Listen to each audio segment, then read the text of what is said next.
Bonjour et bienvenue dans le ministère Réveil des Nations qui marche sur deux jambes, la repentance et la sanctification. Alléluia.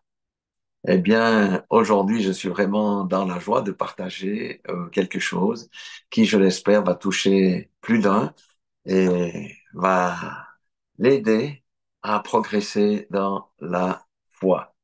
Alléluia. Le thème du jour, c'est garde ton dépôt. Garde ton dépôt. Alléluia. Donc, je vais faire deux vidéos là-dessus. La première aujourd'hui qui aura une introduction et ensuite on parlera des bases et de la tentation, qui est le premier stratagème de l'ennemi pour nous voler notre dépôt, pour nous déstabiliser, pour nous faire pécher, pour nous faire chuter, pour nous faire abandonner notre foi. Et dans la deuxième vidéo, je vais aborder le deuxième stratagème avec la même structure. Le deuxième stratagème de l'ennemi, c'est la séduction spirituelle. C'est encore plus subtil que l'attaque frontale avec la tentation. Mais nous avons besoin de connaître les stratégies du diable et surtout, nous avons besoin de connaître les solutions que nous avons pour déjouer toutes ces ruses, car c'est un malin. Alors, je vais commencer aujourd'hui avec un verset dans Ecclésias 10.1 qui dit ceci, les mouches mortes infectent et font fermenter l'huile du parfumeur. Donc ça, c'est la première partie du verset. Nous allons déjà nous attarder là-dessus. Donc, on comprend ici qu'on a plusieurs intervenants, plusieurs protagonistes. On a un parfumeur, nous avons l'huile et nous avons les mouches. Alors, le parfumeur, c'est qui? Le parfumeur, c'est Dieu. Alléluia. L'huile, qu'est-ce que c'est que l'huile? L'huile représente l'onction, bien entendu, mais c'est notre dépôt. C'est pour ça le titre est Garde ton dépôt, protège ton dépôt. Donc, l'huile, c'est le dépôt et les mouches, qu'est-ce que sont les mouches? Ce sont les mauvais esprits qui viennent gâter notre dépôt. Alors, si nous avons un Dieu qui est notre parfumeur, les mouches, elles ont un prince qui s'appelle Belzébul ou Balzéboub, hein, le dieu des mouches, le prince des mouches, suivant les versions. Mais j'ai aussi trouvé dans mes recherches un slogan que j'apprécie beaucoup, qui qualifie très bien Satan. Ce slogan dit, il est le Seigneur des ordures. Ah oui, ça, je pense que c'est un manteau qui lui va droit bien. Alléluia. Alors, je vais vous parler d'abord un petit peu des mouches. Ça, c'est important de comprendre le contexte de la mouche dans la vraie vie, parce qu'on peut tirer des, euh, des comparatifs spirituels, on peut tirer des allégories spirituelles par rapport à ça. Alors, les mouches, d'abord, qu'est-ce qu'elles aiment? Les mouches aiment tout ce qui est sale. Les excréments, les cadavres, tout ce qui pourrit, tout ce qui sent mauvais. C'est ça que les mouches aiment et affectionnent. Si vous allez en montagne et vous regardez des vaches, et tout d'un coup, il y a une vache qui se soulage, ben vous voyez, elle va produire ce qu'on appelle une beuse ou une bouse. Ça sort de ses intestins, ça fume un peu et presque immédiatement, vous avez des dizaines de mouches qui viennent se rassembler là autour. C'est un peu choquant, mais pour bien vous expliquer, qu'est-ce que les mouches apprécient? Parce que spirituellement, il y a des choses qui sont très fortes là derrière. Elles aiment bien sûr tout ce qui est en décomposition. Si vous laissez une poubelle ou des aliments longtemps dans une casserole, une poubelle ouverte, mais vous allez voir que les mouches vont rappliquer. Et même parfois, lorsque nous mangeons, les mouches viennent nous déranger, on les chasse avec la main. Est-ce que vous ne faites pas ça? Oui, vous le faites, vous les chassez avec la main tellement ça vous irrite.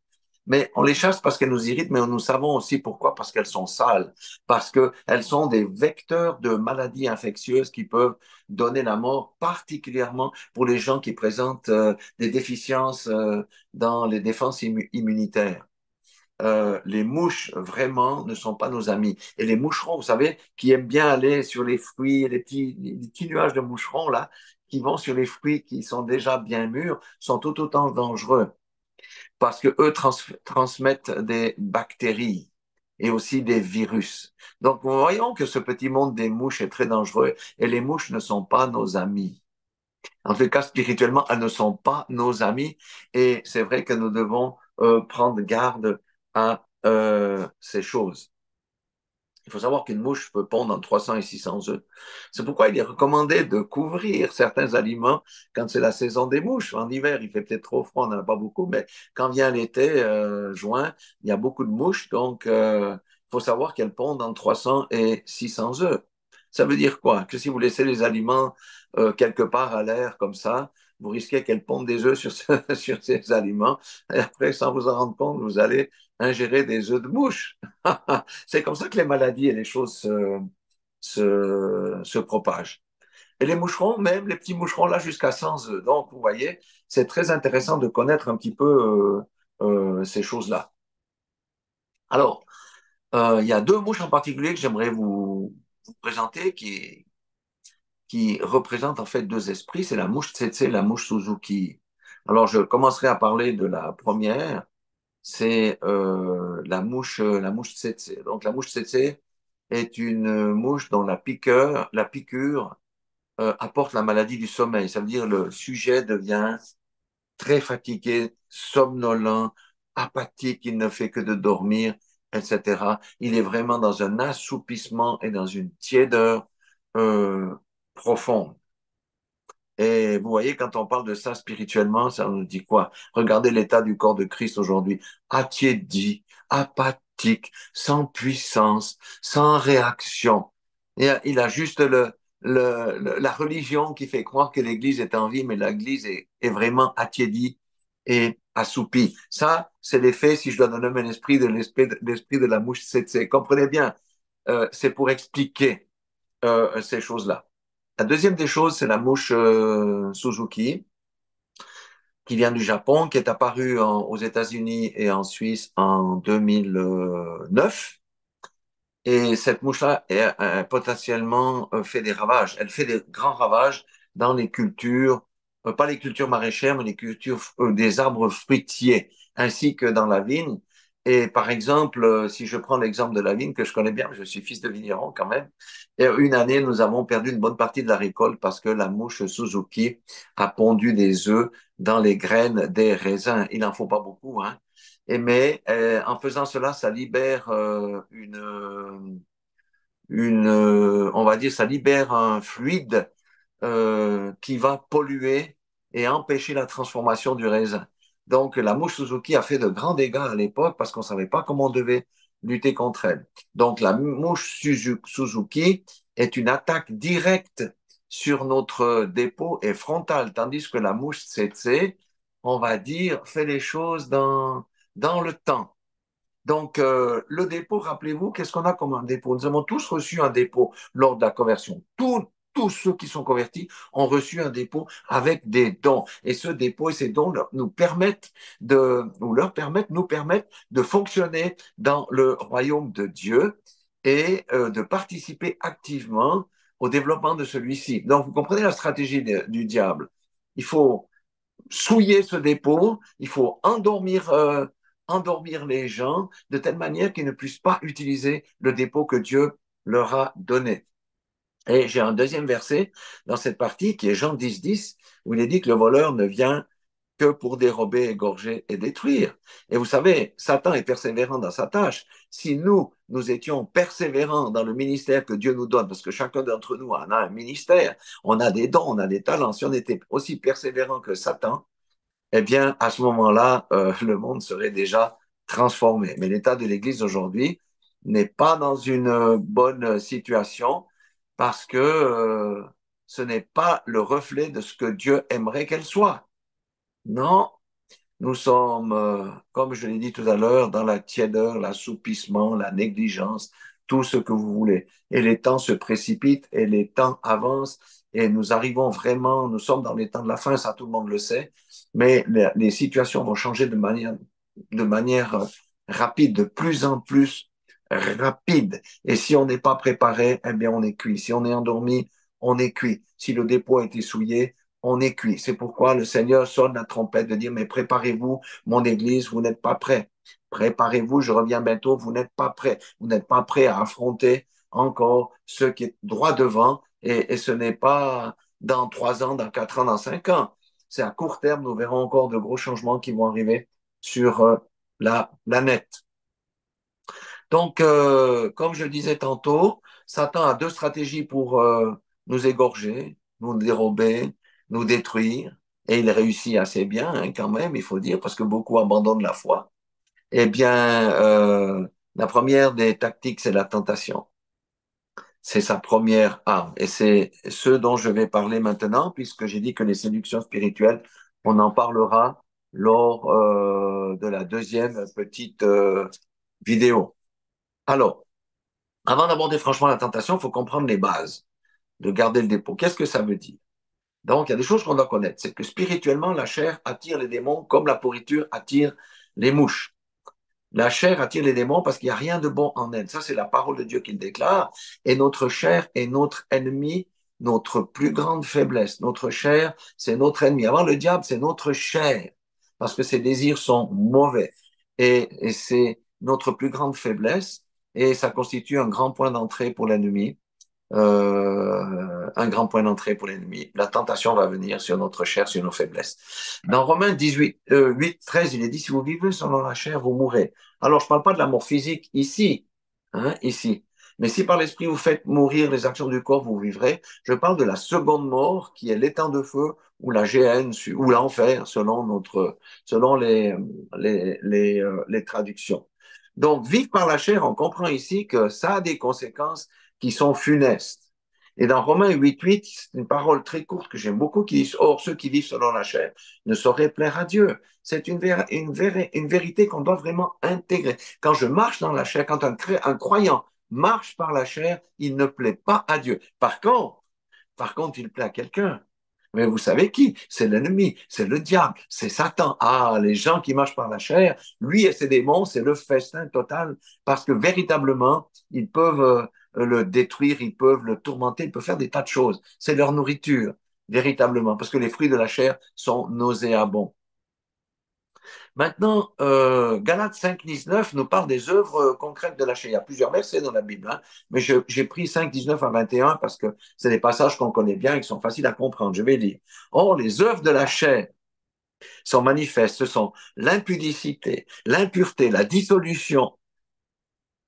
Déjà, rien qu'avec ces trois mots, nous voyons notre siècle dans lequel nous vivons. Nous n'avons jamais eu autant de perversion sexuelle avec la pornographie, la sodomie, même dans les couples et toutes ces choses. Nous vivons dans le siècle de la sexualité, mais de la sexualité sans amour. C'est cette sexualité-là qui pousse les gens et les hommes et les femmes à faire des choses qui ne sont pas recommandables. Et finalement, ça va jusqu'aux avortements et toutes ces choses. Donc, nous vivons dans ce siècle-là. Mais il y a d'autres choses, puisqu'on est aussi dans le siècle du New Age, hein, puisqu'on veut changer de, de planète, comme disent les New Agers, eh bien, il y a l'idolâtrie, la magie, la dissolution, l'idolâtrie, hein, les inimitiés, les querelles, les jalousies. Vous savez que les querelles et les jalousies sont les fruits de la chair. Qui c'est qui pousse ces choses-là? C'est Satan. Pourquoi? Pour qu'il y ait des divisions. Regardez comme le corps de Christ est divisé aujourd'hui. Donc, les disputes, les divisions, les sectes, l'envie, la convoitise, l'ivrognerie, les acceptables et les choses semblables. Donc, voyez, quand on pratique ces choses-là, on pêche. Et ces péchés donnent accès au diable à entrer dans la vie du croyant et lui permet de dominer sur l'un ou l'autre des domaines de sa vie. Regardez le Titanic. Hein? Le Titanic était le plus grand bateau insubmersible. Il y avait une faille dans sa conception. Et cette faille a coulé ce grand bateau. Et Satan s'est appuyé sur nos failles. Pour certains, c'est les péchés de la médisance, du colportage, du ragotage. Pour d'autres, ce sont les péchés sexuels. Pour d'autres, ce sont les péchés liés à l'occultisme et à toutes ces choses. Et Satan va frapper sur votre point faible pour ouvrir un trou dans la coque et que le bateau coule. C'est ça que Satan va faire. On ne doit pas ignorer ces choses-là. Quand j'ai lu ces choses-là, certains se sont retrouvés dedans, une ou l'autre de ces choses-là. Mais donc, on verra que le Seigneur nous dit de faire autre chose, c'est de faire mourir les œuvres de la chair par l'esprit et nous devons crucifier notre chair. Ça, aujourd'hui, peu de chrétiens acceptent le fait que nous devons crucifier notre chair si nous voulons entrer dans le royaume. Oui, nous avons le salut, mais avoir le salut, c'est manifester la vie de Christ. Le salut, c'est manifester la vie de Christ. Le salut, c'est faire la volonté de Dieu. Le salut, c'est entrer au service de l'éternel. Le salut, c'est s'effacer pour laisser Christ vivre en nous. C'est ça le salut. C'est pas répéter une prière, je suis sauvé, puis je vis n'importe comment. Je vis dans la jalousie, je vis dans la convoitise, je vis dans l'impudicité, je vis dans l'adultère. Mais comment ça? Vous pensez que vous allez rentrer? L'apôtre Paul nous donne une réponse claire ici que j'aimerais que, quand j'ai repris conscience de ça, je vous dis, on peut se mettre à trembler. Regardez la deuxième partie de Galates 5, 21b. Il dit, je vous dis d'avance, comme je l'ai déjà dit, c'est un avertissement. Mais vous savez, Paul donnait des avertissements, il laisse le libre choix, nous avons le libre arbitre. Hein. Comme je l'ai déjà dit, que ceux qui commettent de telles choses, la petite liste là, mais elle n'est pas exhaustive, hein, n'hériteront point le royaume de Dieu. Alors, je précise une chose, ceux qui commettent de telles choses, ça veut dire ceux qui les pratiquent, parce qu'ils savent que c'est mal et ils pratiquent ces choses-là parce qu'ils ne veulent pas s'en débarrasser. Eh bien, ils n'entreront pas, parce que la Bible dit ailleurs dans l'Apocalypse, dehors les chiens, les magiciens, les efféminés, les menteurs, les voleurs, les cupides et tout ça. N'est-ce pas? La cupidité est un esprit très puissant, comme la convoitise. Très, très puissant. Et beaucoup sont infectés de cet esprit-là. Donc, on doit écouter ce que dit la parole de Dieu. Donc, ces péchés-là, tous les péchés que l'homme commet, a, ont des conséquences. Certains des conséquences mineures, mais à force de répéter des péchés avec des petites conséquences, finalement, à la fin, ça devient un gros blocage. Mais il y a des péchés qui peuvent conduire à la destruction, qui peuvent conduire à la mort et vraiment au dépouillement d'un homme, de sa dignité, de toutes ces choses. Donc, le but de Satan, c'est quoi? Amener les personnes à faire eux-mêmes, à fermer eux-mêmes les portes du royaume de Dieu. Je répète, le but de Satan, c'est de faire aux gens, c'est de faire fermer aux gens eux-mêmes la porte d'entrée dans le royaume de Dieu. Parce que vous savez pourquoi il est appelé l'accusateur des élus? Parce que Satan est le plus légaliste des légalistes. Il s'est dit, vous savez, il a de l'expérience, hein, il a 6000 ans d'âge, hein, grosso modo. Il sait comment on attrape les gens. Mais au début, il cherchait la solution. Mais comment je peux les captiver? Et après, il connaît la parole mieux que vous et moi. Quand il a vu que les œuvres de la chair sont manifestes, ce que je viens de lire, et que ça devient un barrage pour hériter le royaume de Dieu, il a dit, j'ai trouvé la solution. Je vais peser là où ça fait mal, et eux-mêmes n'entreront pas dans le royaume de Dieu parce qu'ils refusent de se conformer à la parole, parce que les rebelles ne peuvent pas entrer dans le royaume. Les rebelles au temps de Moïse, ils ont fait quoi? Ils ont fait quoi? Ils sont morts dans le désert. À part deux qui n'étaient point rebelles, et tous ceux qui étaient en dessous de 18 ans ou 20 ans, je ne sais plus, sauf Josué et Caleb. Et vous croyez que dans la Nouvelle Alliance, c'est autrement? C'est exactement la même chose. Jésus n'a pas souffert un sacrifice à la croix de Golgotha, versé son sang en vain pour que nous continuions à être dans l'impudicité, l'adultère, les querelles, les jalousies, les animosités et l'occultisme. Non, absolument pas. Donc, Satan, je répète, parce que c'est tellement important quand on comprend ces choses, son but, c'est d'amener les gens à fermer eux-mêmes les portes d'entrée du ciel. Et comment il va faire ça? Il va utiliser une tactique. La tactique du signature ou la tactique de la grenouille. On va voir.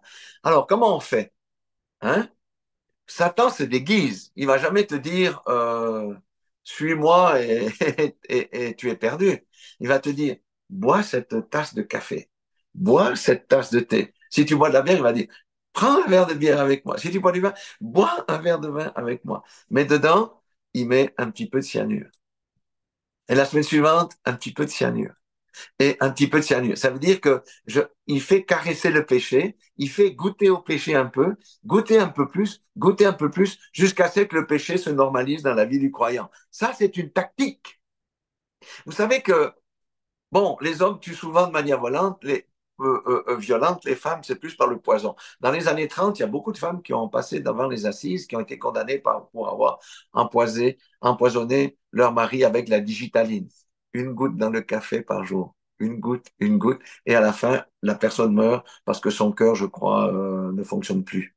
Mais quand on fait l'autopsie, on dit, mais il y a quelque chose qui a provoqué la mort. C'est l'empoisonnement. C'est Satan, c'est le roi des empoisonneurs. On a vu qu'il fait fermenter l'huile. C'est le roi des empoisonneurs. La deuxième des choses qu'on pourrait comparer l'Église où elle se trouve aujourd'hui, car l'Église, c'est vous et moi, mais tout le monde n'est pas là-dedans, mais la grande masse se trouve aujourd'hui dans le syndrome de la grenouille. Mettez une grenouille dans une grosse casserole, d'accord, où l'eau est tiède, elle se sent bien, mais vous laissez sur 3. Hein? 3, c'est pas violent sur 10 ou 8 ou 9. Hein? Vous laissez sur 3 la flamme.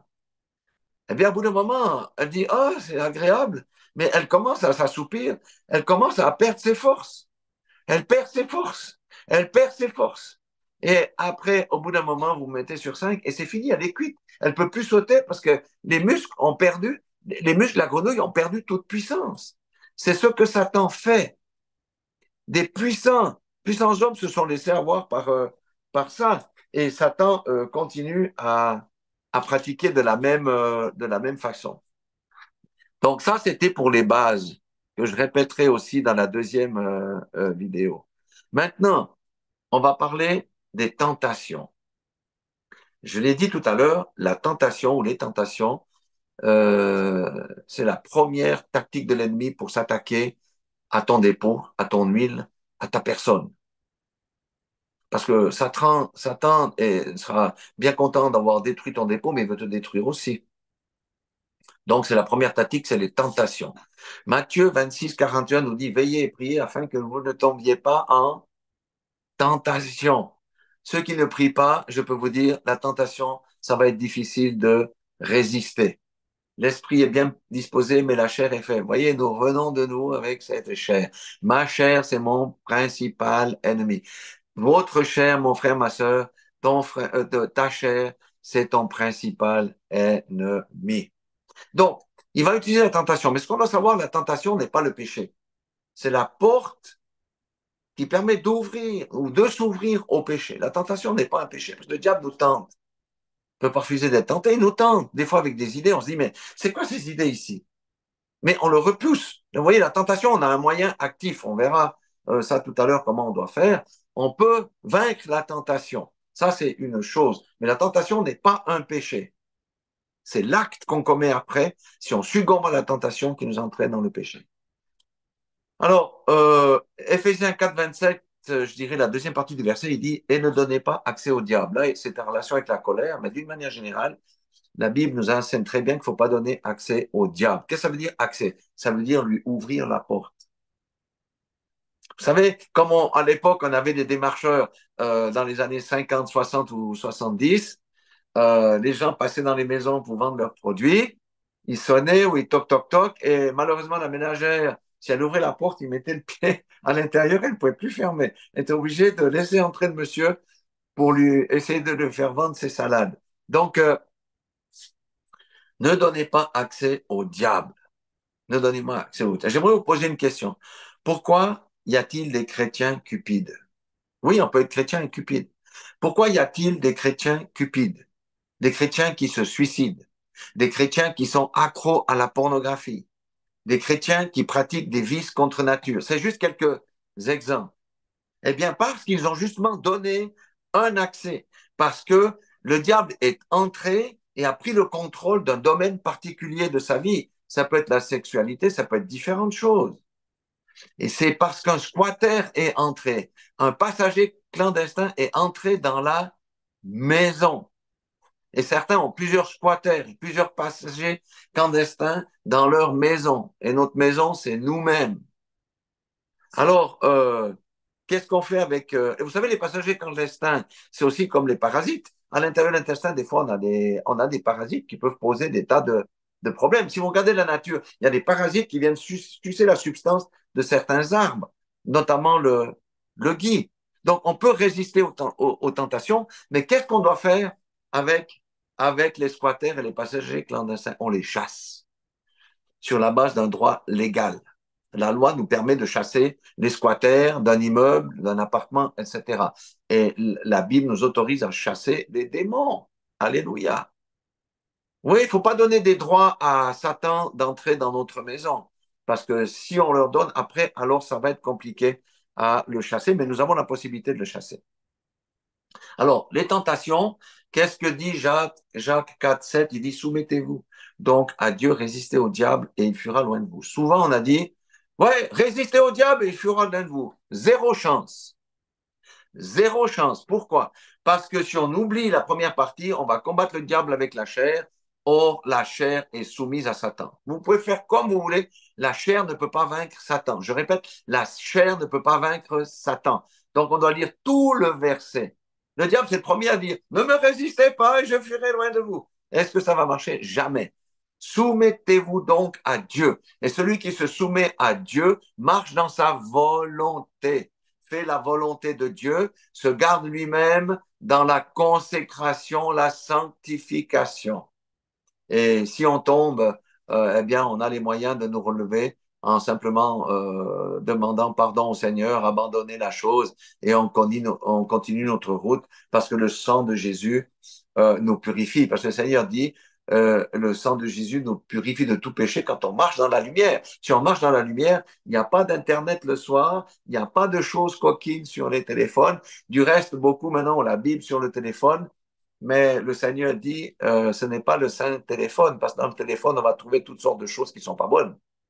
Pas forcément des images érotiques ou pornographiques, mais des messages de médisance, des messages de racontat et de toutes ces choses. Donc, utilisons la Bible, c'est bien plus pratique que le téléphone, parce qu'avec la Bible, on a vu d'ensemble des 2 pages où qu'on peut lire. Maintenant, ici, il y a encore une chose, c'est Éphésiens 6, 12 et suivant, c'est l'armée du chrétien. Les gens partent le matin, ils n'ont pas leur armure. Les gens partent le matin, n'ont pas revêtu leur armure. Mais faites-le tous les jours. Si tu n'as pas d'armure, les flèches de l'ennemi vont t'atteindre. Quand on dit la cuirasse de justice, c'est pas que ma propre justice, c'est la cuirasse de Christ me protège. Le casque du salut, ça protège aussi mes attaques à la tête, pensée et toutes ces choses. Le bouclier de la foi pour éteindre tous les traits enflammés du malin. Parce que le diable va envoyer sur les gens, je ne parle pas de ceux qui lui appartiennent déjà, mais même qui prend plaisir à les torturer. Mais celui qui a un dépôt va recevoir des flèches. On est dans un combat spirituel. Et beaucoup de chrétiens sont déjà morts parce qu'ils ne savent même pas qu'ils sont dans un combat spirituel, donc ils ne se battent pas. Pourquoi le Seigneur nous a donné l'épée de l'Esprit qui est la parole de Dieu? Pour tailler en pièces nos ennemis, pour repousser Satan, pour délivrer les captifs, pour guérir les malades et toutes ces choses. Vous voyez? Mais aujourd'hui, est-ce qu'on voit beaucoup de ces choses dans l'Église? La grande commission. Oh mon Dieu, je ferai une ou deux vidéos là-dessus. Le corps de Christ peut se repentir et être dans la honte parce qu'il ne fait pas du tout ce que Jésus lui a commandé. Ça, c'est une réalité. Mais là, on est au niveau personnel. Hein. Donc, il nous a donné des armes. Bats-toi, mon frère, ma sœur, bats-toi, battons-nous, battez-vous. Quand tu pêches, tu attires les mouches. Elles vont pondre des œufs dans ta vie qui produiront des choses néfastes pour elles. Comprenons ces choses. Ne caressons pas le péché. Comme je dis, personne ne flotte sur un nuage et on peut tous chuter, comme Pierre avait chuté d'ailleurs, entraînant avec lui Barnabas dans l'hypocrisie et la dissimulation, parce qu'il mangeait avec des païens. Et puis quand des juifs que Jacques avait envoyés pour les rencontrer, ils les ont vus arriver, ils se sont tirés de côté comme pour les dire, non, non, on n'a pas mangé, on ne fréquente pas les païens. Personne n'est à l'abri d'une chute, mais nous pouvons nous relever par la repentance et le Seigneur nous nettoie, nous lave par son sang. C'est une certitude et c'est là que c'est véritablement merveilleux. Donc, on a vu aujourd'hui que faut pas laisser les mouches pondre leurs œufs dans nos vies. Il ne faut pas laisser les démons pondre leurs œufs en leur ouvrant la porte. Ne donnons pas accès au diable. Levons-nous contre la tentation en nous soumettant à Dieu, en résistant au diable aussi avec la volonté, hein, et en le combattant avec l'épée de l'esprit et en nous protégeant avec le bouclier de la foi, etc. Et là, il est obligé de nous fuir. Allez, j'espère que ça parle à quelqu'un. Parce quel est l'homme, la femme qui va me dire, moi, j'ai pas de tentation? Dites-moi. Mais ce sera un menteur, une menteuse, une menteuse. On a 70 000 pensées qui nous passent dans la tête, selon les scientifiques, tous les jours. Est-ce que toutes nos pensées sont pures? Des fois, examinez-vous, réfléchissez. Est-ce que vous n'avez pas des pensées parfois qui sont impures, voire très, très impur.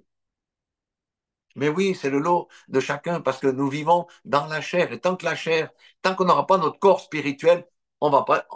Oui, la nouvelle naissance effective sera quand on aura notre corps spirituel, on sera semblable à Jésus. On n'aura pas de limitation dans notre corps, on ne péchera plus, etc. Mais tant que nous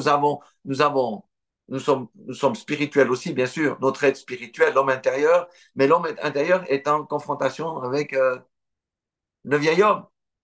Et on sera délivré ça quand Jésus-Christ reviendra nous enlever, si nous sommes encore en vie, ou à la résurrection, où nous aurons alors à ce moment-là ce corps glorieux et on ira dans les airs avec les frères et sœurs qui seront sur la terre si l'enlèvement arrive à ce moment-là. Voilà ce que je voulais vous partager aujourd'hui. Satan est un vicieux. Il fait les choses dans le secret et dans l'ombre, mais la Bible dit de ne pas ignorer ses ruses. C'est pour ça que nous en parlons aujourd'hui. Soyons sages, gardons notre dépôt. Le Seigneur, Dieu Tout-Puissant, a mis en nous un dépôt, il a mis en nous une huile odoriférante. Et c'est pour ça que nous sommes le sel de la terre. Mais lorsque le sel perd sa faveur, que dit la Bible? Il est bon à être foulé aux pieds et moqué par les hommes. Et j'ai l'impression que nous, les chrétiens, notre sel a fortement diminué. Voilà, soyez encouragés, soyez bénis. Vraiment, Dieu vous aime. C'est pour ça qu'il nous met en garde. C'est pas pour nous frapper, c'est pour nous ouvrir les yeux. Alors, débouchons nos oreilles, écoutons la parole de Dieu, frottons nos yeux et que nos yeux voient clair. Parce que nous vivons dans les temps de la méchanceté, dans les temps de la perversion, dans les temps de la haine. Voilà, soyez tous bénis dans le nom puissant de Jésus-Christ de Nazareth.